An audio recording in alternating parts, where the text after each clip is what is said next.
Hi everyone, I am astrologer Shivani Agarwal और आज मैं आपसे बात करने वाली हूँ कि आपका फॉरेन जाने का योग कब बनता है। हर चार्ट में बनता है, लेकिन वो योग कब बनता है, कैसे बनता है, उस बारे में हम बात करेंगे। तो आपका फॉरेन जाने का योग तब बनता है जब आपका जो 12th हाउस होता है।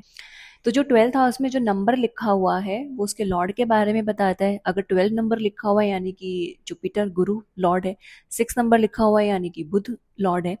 तो जो नंबर लिखा हुआ है उसका जो लॉर्ड है, अगर उसकी ऑपरेटिव दशा अगर रन होती है, मतलब या तो महादशा या फिर अंतरदशा, जिसमें स्ट्रांग है वो वाला प्लैनेट ज्यादा, जब वो दशा ऑपरेट होती है तब आपका योग बनता है फॉरेन जाने का।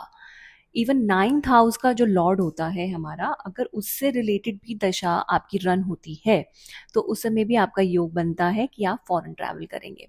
एंड इसमें श्योरिटी कैसे बनती है? श्योरिटी ऐसे बनती है कि उसी समय आपका जो जुपिटर है आपके 12th हाउस को एस्पेक्ट कर रहा है। जो ट्रांजिट में जो जुपिटर जिस भी घर में ट्रांजिट कर रहा है वहां से उसकी दृष्टि पड़ रही है आपके 12th हाउस पे या फिर आपके 9th हाउस पे। तो उस समय आपके चांसेस बनते हैं फॉरेन जाने के। इवन सेटर्न, अगर सेटर्न की दृष्टि पड़ रही होती है आपके 12th हाउस से, या तो सेटर्न आपके 12th हाउस में ही हो उस समय ट्रांजिट के टाइम, या फिर जिस भी घर में ट्रांजिट कर रहा है, सपोज करिए अगर 10th हाउस में ट्रांजिट कर रहा है तो उसकी तीसरी दृष्टि पड़ेगी आपके 12th हाउस पे, जो कि योग बनाती है आपका फॉरेन जाने का। अब आप फॉरेन में सेटल कौन कैसे होंगे, कौन कौन से लोग हैं जो कि फॉरेन में सेटल हो सकते हैं?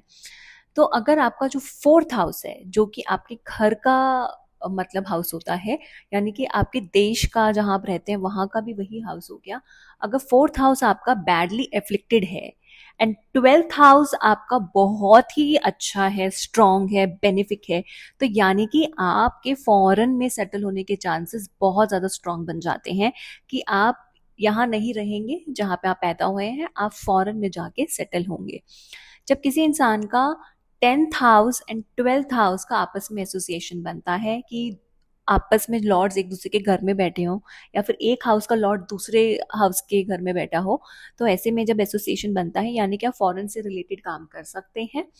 एंड जब आपका इस तरीके से योग बनता है कि 4th का एंड 12th हाउस का आपस में लिंक है, एसोसिएशन है, एक्सचेंज है, स्ट्रॉन्ग एसोसिएशन है, यानी कि म्यूचुअल एसोसिएशन हो रहा है, दोनों लॉर्ड्स का आपस में एक दूसरे के साथ एसोसिएशन है, तो आप फॉरेन में सेटल हो सकते हैं। साथ में वहीं रह के आप काम भी कर सकते हैं।